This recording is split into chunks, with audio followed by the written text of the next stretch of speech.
welcome to another episode of The Influential Nonprofit with me, Marianne, your host. I work with nonprofit leaders to master the art of influence so you can ask for and receive everything you want, need, and deserve without feeling, and these are my big three: rejected, ineffective, or pushy.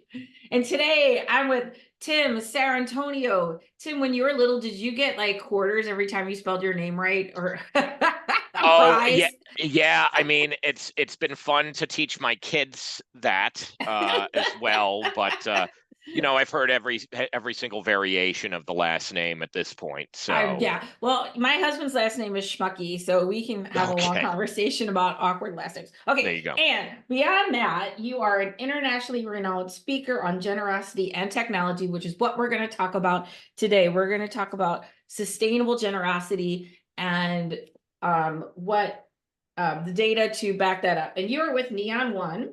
Yep. And so I'm just going to give this real quick.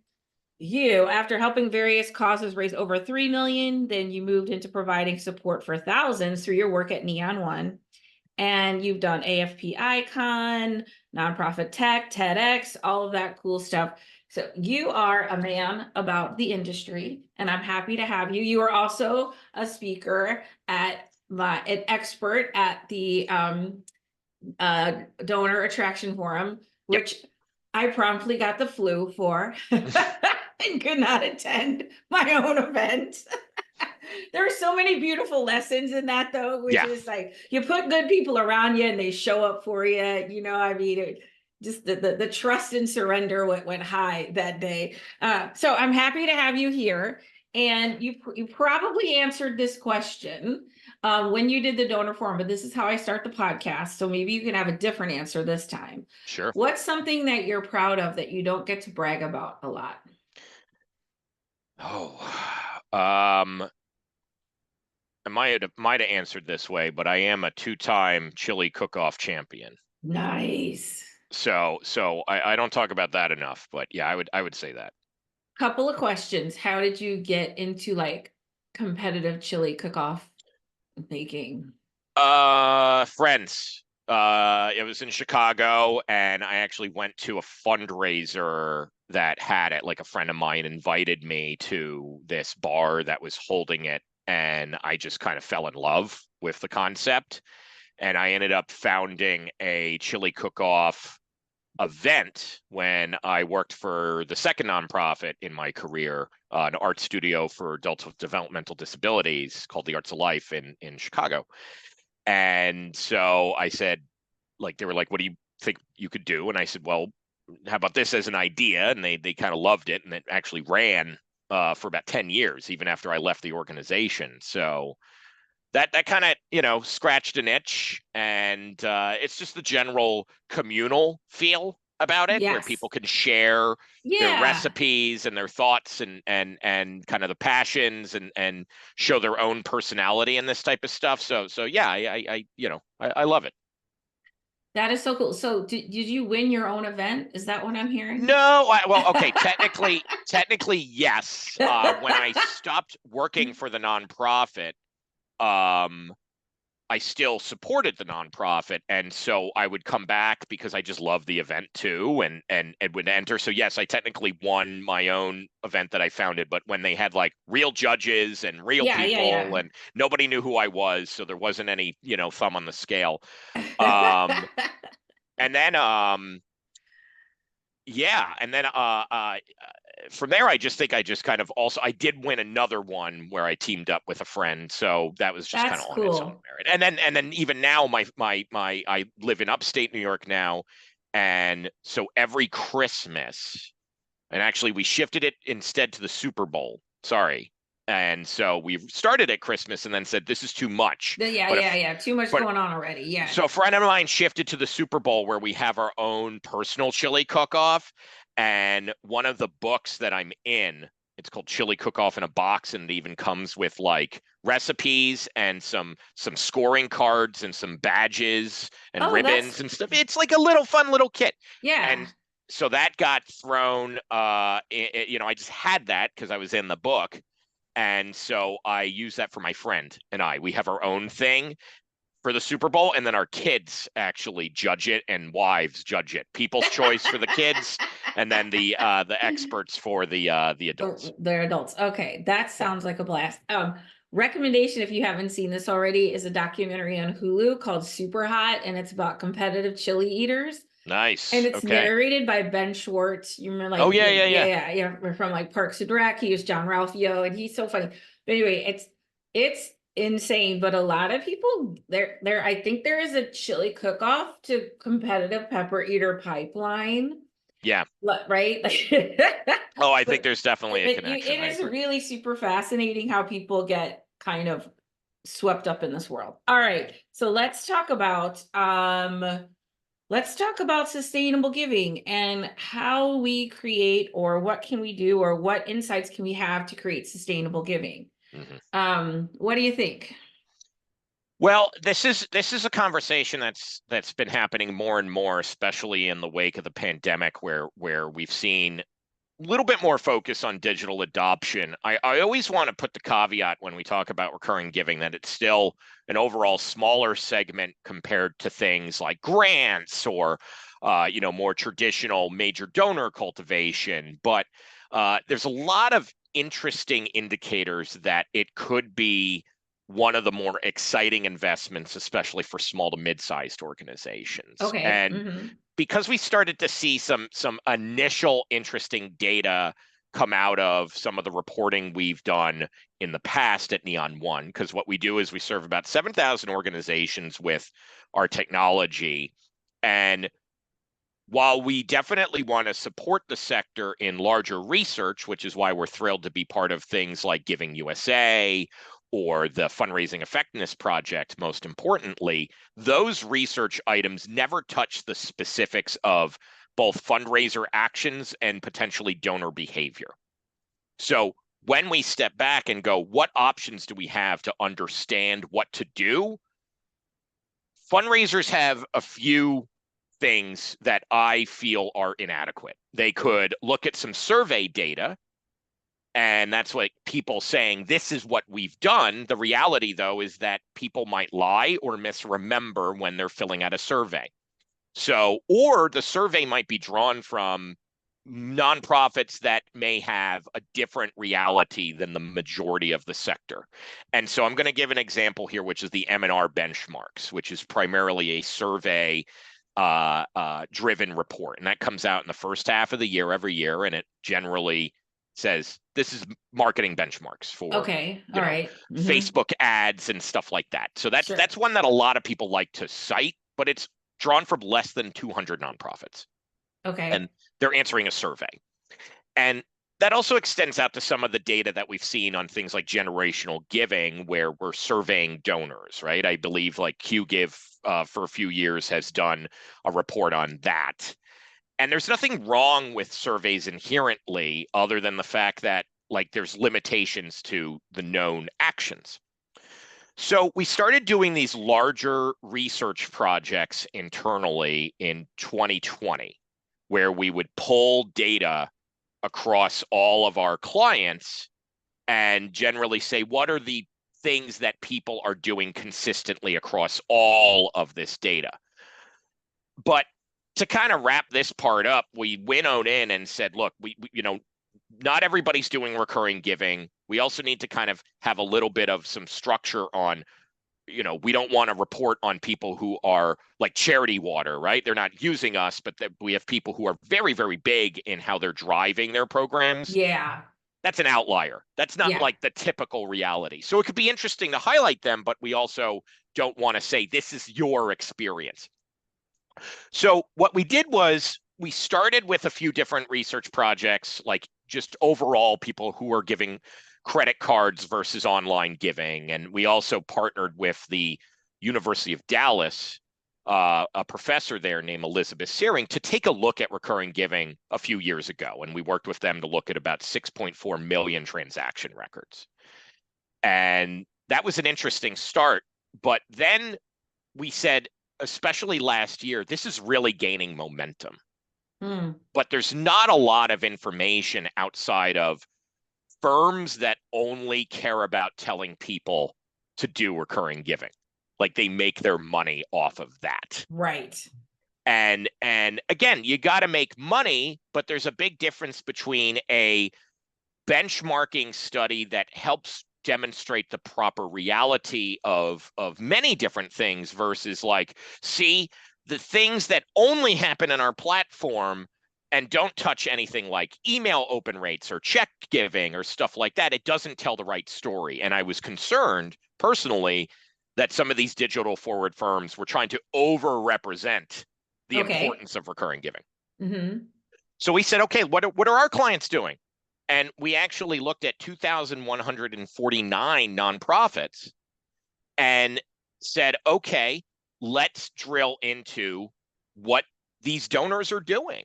And so I know I've been talking a lot, so hopefully people have not tuned out because I'm just blabbing the whole time. But, you know, from there, Marianne, we can go a lot of different directions depending on what you think your audience would like. But we looked at the money, we looked at the behavior, we looked at even the words that donors were leaving when they are giving their gift and what Right. feelings they were having, what Right. emotions were they feeling. We were able to look at in a very secure and donor privacy forward way over 13,000 donor notes as well. Okay. So lot of cool stuff depending on where you think that we can go, but like we think this is the largest and most comprehensive analysis of recurring gifts that have ever been performed. And this is in your report, right? Yep, this is from okay? the Recurring Giving Report, Data-Backed Insights for Sustainable Generosity. And this was released in April of 2024, and it looks at 5 years of transactional data, as well Wow. as about 100,000 donor records as well. So I just love to maybe just, what are some of the big insights that you learned? Retention is one of the leading benefits of investing in a recurring giving program, while the vast majority of donors are not giving in a monthly basis. And it should be noted that when we say recurring, a lot of times this is just a code for monthly giving. There's data that we had that showed people might give weekly or, you know, scheduling something annually, but this is a dedicated scheduled gift that is being charged for the donor on a monthly basis, and 91% of those are online credit cards. So we know this is a very digital forward thing. Uh-huh. All right, does the study talk about like how you get someone to be a recurring giver? Acquisition is an interesting one. In general, while this is where we need to do more research in at large for the sector, because an acquisition data is honestly very bad. Okay. And so I don't think anybody can say with confidence, like, this is how you acquire a recurring giver. But when we talk to experts like Erica Wastorp, for instance, there's a lot of different things that show maybe this is one of the more initial conversations that you can have with even a first-time donor to say, you know, maybe within a 90-day span, let's start to introduce them to the idea of becoming a dedicated sustainer. Right. So the acquisition costs for recurring givers was also extremely low compared to typical acquisition, because retaining somebody, and the retention rate of recurring givers is 78% across the entire data set when we looked at this. And so that means that it costs a lot less to keep somebody around, and these people are consistently giving on a monthly basis. And so it's just an amazing vehicle for support. It also should be noted that when we looked at the lifetime value of these folks in terms of the number of years that they would commit to a nonprofit, the projections would show that it's probably going to be 8 years. 8.08 was the exact number on average, but some nonprofits that we looked at, because we looked at size of the nonprofit in terms of their revenue, like under $1 million versus, you know, $1 million to $5 million and then $5 million and above. And so those middle organizations had up to a decade of support. Wow. Okay. So what could you do with somebody who you know is going to give you money on a monthly basis for 10 years? Right. It changes the very nature of how we think about things, because most supporters do not come back the second year. Right. And that's according to the Fundraising Effectiveness Project. 2 out of 10 donors give another gift the second year. That means 8 out of 10 folks probably not coming back. Right. And without totally going a different direction, and also that just raises a subject that I think is very important, because when we talk about who stays and who goes, I rarely hear the conversation of where those people came from. Yeah. Right. It's always like how to keep them. But for me, this just opens up a little window of thinking of like if you're filling your event, your gala with friends of friends, they may give once because they're giving for their friend, but they're right. I just feel like a lot of times our outreach efforts are finding people who are committed to another person, not people who are committed to the cause. That I just want to say that, in a sense, you know what I'm saying? Like, okay, Yeah. I'm going to go with you to a benefit. Like, yeah, I'm sure I'll come. I'm happy to support, and I'm happy to support you and the things that you care about. But that necessarily wouldn't be something that I would want to consider. That wouldn't just be for me long term, which is totally fine. You know what I'm saying? Oh, yeah. People come, what they say, a reason, a season, a lifetime. You know what I'm saying? Like sometimes people are just there stopping by. Well, one of my favorite phrases here is that people don't give to you, they give through you. Mhm. And so what you've actually flagged is what the Institute for Sustainable Philanthropy calls relationship giving. And that Yes, sounds at first like a good thing. The issue in those situations is that it isn't as strong, because exactly. if you're giving to somebody, then if that person leaves, then where's the giving? Right. So I use my friend Rachel, as you know, Yeah. Rachel Siebert or Rachel D'Souza as a example of this with me, because she was really involved in Go Red for Women. She was a spokesperson. It was all about Go Red, Go Red, because she had a heart attack, and she got really involved in this. And then when her involvement waned, so did I, right? Because I'm supportive of that, was happy to participate, but there wasn't really juice for me after, right? And so that's the relational, that's the example that I use. So and I, right, do you see what I'm saying? Like, because Oh, yeah. And it's a great cause, but I love what you say, because I say it all the time. People don't give to, they give through, yeah. right? Because it meets my own needs, what's important to me, and my giving, and what the change that I seek in the world as a donor, right? Like and it was important to me to support her in that time, and then I'm good, and that can be okay. You know what I'm saying? Like we can arc in and out. It's all right. And also, what we're talking about today is that sustainability, those long-term loyal people who have a true connection. You know what I'm saying? I call it the philanthropic heart. They feel tied to the mission. And so that if you have a comment for that. Well, and actually, You can stop there. I don't have a comment. I have data, because one of the things that a lot of times we hear about is one, I strongly believe that the nonprofit sector needs its own metrics. So a lot of times when we hear data about things like either marketing or behavior, we might cite for-profit research. So an example of this would be something like email open rates. Yeah. And people would say, well, MailChimp says this, or Active Campaign says this for something like a click-through. And you have to say, well, is that for the nonprofit sector? And then even within that, are they looking at the whole of the nonprofit sector? Right. So I'm always going to be an advocate for nonprofit data for the nonprofit sector as much as possible. So one of the things that we did was we looked at those donor notes. What were they thinking when they gave? And the results were not surprising for folks like you and me, but very illuminating in terms of their verifiability, because we took 13,000 notes at the time of the transaction, when about 100,000 donors in our larger origin data set, people who set up a gift for the first time, we looked at them, and we had notes, because our clients have a simple note field that says, something like, why did you give today? And we were able to clean those, so we don't know who these people are. We don't necessarily even know, Right. like, we're definitely not looking at like anything sensitive. But if they say something like, I felt connection, or I felt love, or my grandfather did this, or something like that, we were able to have that run through ChatGPT, because you have to clean your data of any personal information before you have something like that. Analyze it. But we followed the responsible and ethical framework outlined by fundraising.ai to run these types of reports and said, okay, let's hear about people's emotions.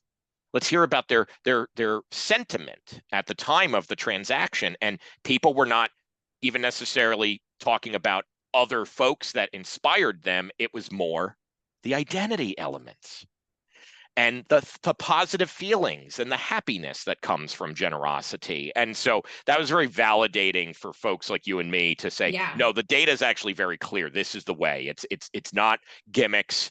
It's not short-term urgency. It is building that larger vision of change. Yes, yes. Like you're enrolling people in a vision. And I talk about that all the time. I did a workshop a couple of weeks ago, and it was like 10 shifts that you can make. And one of the shifts was from urgency to empathy, Yeah. right? This, and all these like simple shifts that you can make to move from more transactional to transformational giving. And that was one of them. The the urgency is waning. Okay, I have a couple more questions. Sure. Is the reoccurring giving, does it skew younger or does it matter? So from a generational standpoint, I think that this is where, one, because we also don't know any demographic information out of donor privacy element here, we have to look at some of the larger data that we've received, for instance, from our partners at Visa, that actually show that there's a nice breadth and depth of generational support to move away from checks and towards something like online giving. So I wouldn't necessarily say like only young people do this. If anything, the giving vehicles are pretty well set for options. Like if you have a credit card option, an older folk versus a younger folk, no major like conversion issues there. It just might be going back to that thing that you talked about, which is why we need more data. How? Why? Mm-hmm. Texting, for instance, might be a more effective vehicle for millennials and Generation Z folks versus the more traditional email campaigns that maybe Generation X or older millennials or folks in the kind of the boomer generation are used to getting. So Visa generally had shown, we looked in this in our 2020 report, that like generationally, it's kind of okay across the board. I think the more important question is the communications that get that offer in front of somebody. So what is that like? Well, ultimately, it comes down to how can you tell a story that makes what we call the generosity experience a positive one, and ideally even a magical one. And the way that you can do that is you connect the dots between the supporters' interests and passions, the work that you're doing on the storytelling and the channels, and then mapping that over to the technology. If you work with or are looking to grow a younger base, for instance, then maybe something like a texting investment is worth it, right? Right. So I think that it kind of depends on your community of generosity that you're trying to build, but don't make decisions for your donors. Use data to validate whether your audience is doing one thing or not. Yeah, I love that. No, the other thing I think is with this, like with recurring, this idea of sustainable generosity is how we value and our donors. So, and I talk a lot about shifting our view. So we put the people on the wall that give us the most money. Yeah. Right. I've been giving to St. Louis Public Radio for forever, monthly giver. I don't even know how to stop it at this point because it's directly in my checking account, not even my debit card. Yeah. Like I'm in forever. I don't want to stop it. It's like, and this is just like, I would love for people like to say, hey, this person's, been giving for 5 years. I give $20 a month, but I've been doing it for at least 15 years. I know I have. Well, and this is where legacy gifts come from. Right. Like anytime that you hear a story that a little old lady magically gave millions of dollars to an animal shelter or something like that, it's like, look at the data. She probably has been giving consistently year over year for a very long time. Right. It doesn't come out of nowhere. People are relatively creatures of habit. And so to be able to set yourself up for success is to say, how can I have clear paths toward the ultimate unified vision that I have outlined that is unique to us? Don't Right. try to be charity water in your tactics or your messaging, for instance. One of the things that we did in the report was we highlighted, and our clients are small to mid-sized nonprofits. These are folks typically under $5 million in revenue. That's 97% of the sector. We need stories from them. We have 4 of them that are folks who just started their program all the way to growing from just like 11 folks doing this to 500 a month doing this. That's the Turner Syndrome Society of the United States, for instance, that we spotlight. Right. They're a smaller nonprofit, but they're Right. building an amazing community. And this is probably very much like, that's very much who I tend to attract and work with as well. And so these are folks just like the folks that are, you're listening to this, to you, like, this is attainable, right? This is doable. And from my perspective, as a business owner, okay, we call that monthly recurring revenue, right? So, that gives you now, as if you're a smaller organization, that's relying, that it can help stabilize, right? Yeah. Because that you can look at your revenue projection, what's coming. And instead of like going, instead of like more like a gig economy, like I'm going to go to this major gift and this rate. So like, oh, okay, hey, I've got, now I have, oh, I know we're going to be generating this much revenue. It can help to stabilize and maybe kind of lower the blood pressure a little bit. What's going on? Because it is like, I think the sustainability can be on both sides, right? Yeah. And it can take away that pressure of, oh my gosh, how am I going to give again? Because I don't know if you've ever met Amy Fazio. She's a wonderful person. And she taught me, people come for the cause, they stay for the community. And ideally what we truly want is to feel part of something bigger than ourselves, to feel part of a community. And that is in truly what we're creating. And when a monthly giver, a recurring giver is like, yeah, I support that. I identify, right? It becomes a part of my identity and who I am. And that's, why. Now I have one question, because I'm constantly changing my debit card. So okay. And I just wonder if that is an issue of like, people sign up and they get a different card, or their card, like, how does that, I mean, like, technologically, is that an issue if people are using credit or debit cards, or is it not? This could just be a me. No. It's a me I mean, thing. it's look, at the end of the day, when we talk about generosity experiences, these little friction points actually add up. So that's even like when you see donor portals rolled out, which are starting to get a little bit more adopted than the past. And that's because I think people want a little bit more control over their data. But at the same time, I know that a lot of platforms, they'll only show up a snapshot of the overall generosity.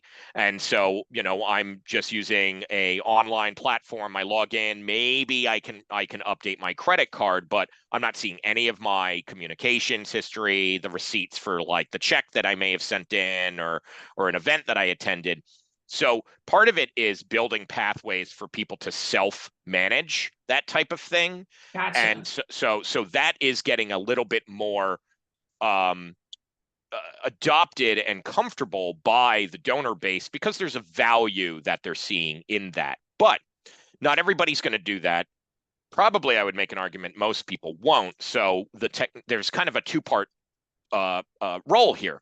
There's the role of the technology company, and part of our role in this situation is to make it as easy as possible for you as a staff member and your donors to be able to get this fixed as quickly as possible. So there's, for instance, credit card updaters. The thing expires, the card number might be the same, but the expiration date is different. There is the ability for something like Visa to securely tell a platform like ours, update the actual, information here. We actually never see the credit card number, like the thing that's submitted, like the technology, when working correctly, A company like ours doesn't touch it. We're sending it through the payment processing side that is kind of, very, Yes. very secure. So that's one thing. Communications help. I was even reviewing this earlier with a client of ours, to have them enable the expiration and schedule interrupter emails to basically do a quick hit. And this is, again, going back to your communication strategy. How can you make it easy for people to update these things? Now, Mm-hmm. check your platform, because if somebody calls up, you got Barbara wanting to actually update her credit card number with you on the phone. Can you do that? Not Right. every platform actually supports that, where there would be kind of a secure interface to enter that information without you having to worry about liability. Right. Some do, but not all do. And then the final point here is offer ACH, offer e-checks, automated clearinghouse, basically. This is well adopted in Europe. And if anything, the metrics are completely flipped, where the vast majority of Europeans who are very, very ahead in cultural adoption on digital transactions and especially monthly giving, most of them are on like, take it from my bank account. And that's Yes. not changing typically. Right. And That, as so, in my story, right? yeah, That comes from my bank account. That's not changing. not changing. So we Mm-hmm. saw so when we looked at the breakdown, I mentioned the 91%. The other 8% mainly is that ACH, and then it's just a handful of other types of things. And we Right. even looked at repeating elements here for, your traditional tithing, where somebody's going to give, a check monthly, because that was one of the first things that we got asked about when we were first exploring this. Somebody's like, well, what about people sending in checks? And it's like, no, they're not actually. A lot of the behavior is starting to shift online for even that type of tithing situation. It's Right. not everything. I do want to end kind of talking a bit about the money side, because it's like, yeah, this is all well and good, Tim, but like, does this help us raise money? Okay. It does. It does. If we think about the typical, major gift even that you're going to get, and this is again core to the fundraising effectiveness project, we're seeing a weakening of that top line support, maybe over $1,000, $5,000, where that type of donor isn't a guarantee anymore. People are starting to feel a bit of pressure or over, extension of how many appeals that they might get. They don't feel connected to the nonprofit. The communications are a little bit more transactional. These are tactical things we can solve. But at the end of the day, you want to build that community, and having somebody just kind of get one gift once and maybe they get an update a year, that's not doing it anymore. And so when we compared even recurring givers versus non-recurring givers, the lifetime contributions were thousands of dollars more for the recurring givers. And so you might not see that on an individual basis in 1 year. You might see somebody give a few $1,000s, but then they're gone. And you've spent more money to try to keep that person, versus a recurring giver.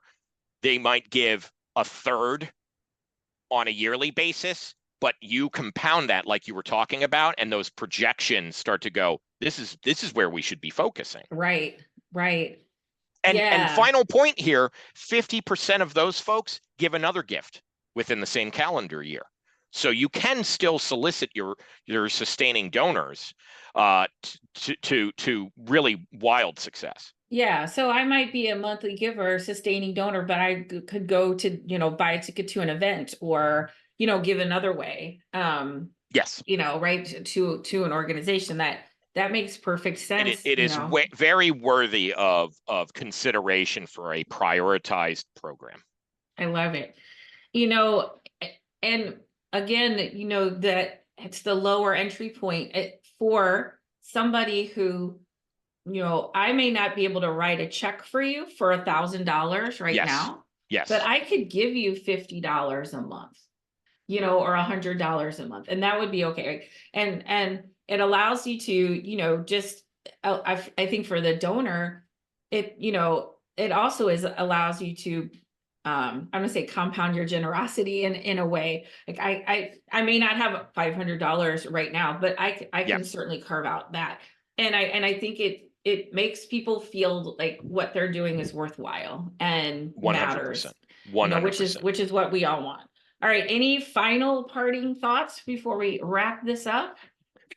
Ultimately, all of this comes down to the fact that people are still, they're not, the data represents who they are. And so if you only look at data in the vacuum of this is just money, or this is a thing, then we lose that larger point. Ultimately, data is simply the electronic representation of relationships. Yes.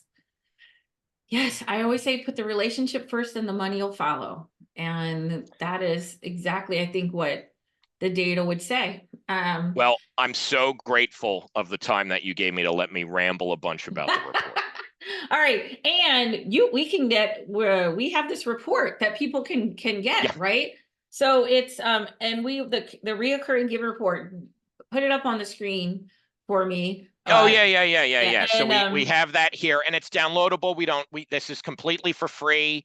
We also have a ton of resources that pair with this, because if you don't want to read a nice, meaty report, there's that snapshots. We've done some interviews, we've done some stories about nonprofits just like you folks.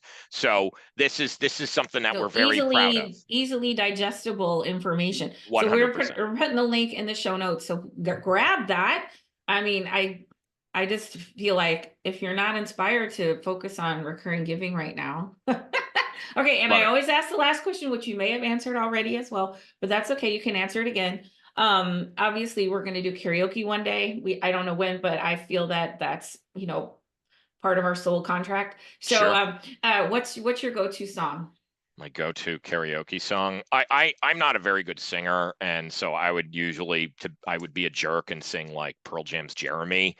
But I don't know. I could do a good duet with I don't know. Let me think about that one. What's a good? I have to get back to you. I'm gonna be honest. All right. Yeah. All right. Yeah. All right. Yeah, probably Piano Man. I'll do Piano Man. Okay. Because I just saw I'll do Piano Man because I saw Billy Joel in Madison Square Garden. Yeah. Second to last show at the Garden. So wow. All right. Well, Tim, thanks so much. And thanks thank you for for having sharing and being here. And check out the Neon One recurring giving report. We'll put the link in the show notes. And that is it for me in this episode of the Influential Nonprofit. And if you want to connect with me more as well, my booking link is in the show notes. And I'm happy to have a conversation with you about how to grow your influence. We'll see you next time. Thank you.